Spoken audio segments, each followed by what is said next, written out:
Hi, guys. Welcome to our podcast for Risk and Rationality. I'm Fatima. And I'm Rama. Thanks for hanging out with us.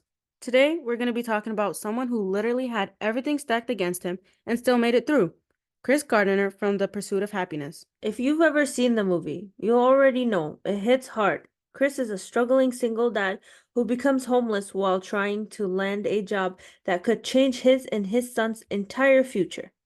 Will Smith played Chris, and honestly, he killed that role. It's based on a true story and follows Chris's journey from selling medical devices to eventually working at a stock brokerage and doing all of this while caring for his little boy. Isn't that crazy? Yeah, and it's one of those movies that leaves you ugly crying, but also ready to chase your dreams. But today we're not going to talk about how inspiring it is. We're going to break down the psychology behind his decisions, like what was going on in his brain that helps him make the choices that he did. Spoiler alert, it wasn't luck. There's actual science that backs it up. We're going to cover 3 studies in judgment and decision making and show how Chris's actions line up with the research. Are you ready? Let's go. Have you ever heard of delayed discounting? What's that? We'll get to that in just a second. But first, let's talk about one of the boldest things Chris did, accepting an unpaid internship while he was flat broke, like no money, no home, nothing. And still, he said yes to a job that didn't even pay. Honestly, I wouldn't even take an unpaid internship unless I could do it from my couch. Chris was doing it while sleeping in public bathrooms. That's a whole different level of broke. Yeah, and honestly, I feel so bad for him. And with a kid too, it almost Uh-huh. seems unimaginable.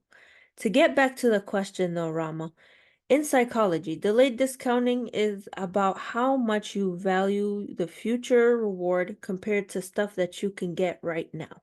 So it's like if I were offered $10 today over $20 next week. Sort of. So referring to Chris is he basically gave up immediate security for a chance at something way bigger. You got it. Hmm. And there is the study in 2023 done by Demata and his colleagues, and they had participants choose between smaller now versus bigger later rewards. The ones that were willing to wait, or you would say the low delayed discounters made better later term decisions. What's wild is that the study was done with people in regular low stress situations. Chris was making these smart, patient choices while literally in survival mode, completely broke, no home, and a kid to take after. Yeah, and that's what makes it so powerful. He wasn't just being patient. He had a future-focused mindset when everything was falling apart. Like, I get frustrated waiting for cookies to bake.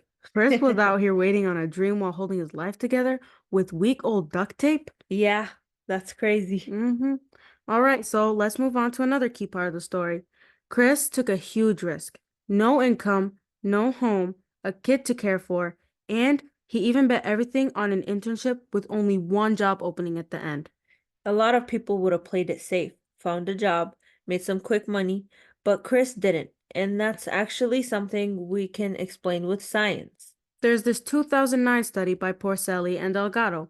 They put participants through a stress test, basically had them hold their hands in ice water to mimic acute stress. They then had them make financial decisions. And guess what? The people under stress made riskier choices, especially when they were already facing losses. So when Chris was like, I'm gonna take this 1 in a million chance, he wasn't just being reckless, he was acting the way a stressed out brain actually works. It's like the brain goes into what do I have to lose mode when you're desperate. And this mindset can actually push people to do big, brave things. Meanwhile, I get stressed picking which side of the bed to sleep on. And Chris is like, let me just completely change my life with no resources and all the odds against me. Total legend, the frickin' GOAT. Absolutely. Next, we're going to be talking about optimism bias, which is the last thing we're going to be talking about. And honestly, the thing that broke us the most is Chris's hope. Like, how did this man stay optimistic when his whole life was falling apart? Right? That's called optimism bias. It's this idea that people tend to believe they're more likely to have good things happen to them, even when the odds are really, really low. There is a study from 2011 by Telly Sherritt. She had people estimate how likely they were to experience different life events, like getting married, winning the lottery, getting sick. Then she showed them the actual statistics. And people updated their beliefs when the info was good, but kinda ignored the bad news. That's optimism bias. Chris basically lived this. He stayed hopeful even when it didn't make much sense. And that belief helped him stay in the game when most people would have quit. Optimism bias gets a bad rap sometimes, but it can actually protect your mental health. It keeps you going when everything feels impossible. And let's be real, if he didn't believe things would have changed, he probably never would have stuck it out. The mindset saved him. So, yeah, he might have been broke, but he was rich in hope. Corny, but true. Yeah. So to wrap it all up, Chris Gardner's journey isn't just inspiring because he had a happy ending. It's inspiring because of how he got there. He delayed gratification, made smart risks under pressure, and held on to hope when everyone else would have tapped out, including me.